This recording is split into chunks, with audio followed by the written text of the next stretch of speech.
এখনো তোমার সবজি কাটা হয়নি? এতক্ষণ ধরে এই সবজি কাটলে? ভগবান ক্যা জুলুম হ্যায়। ঠিক আছে দাও, আমি সবজি কাটছি। যাও, ওখানে আটা আছে, তুমি গিয়ে আটা মাখো। ঠিক আছে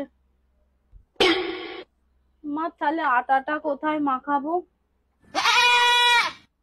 হায় ভগবান, তুমি আমার মুখে মাখাও। अभी बदत है भाई, अभी बदत है।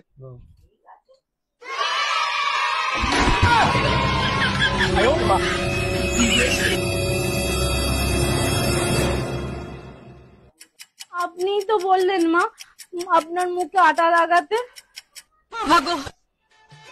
তুমি তাহলে কি পারো? কেন মা, আমি তো রিলস বানাতে পারি। তুমি ওইটাই শুধু শিখেছো।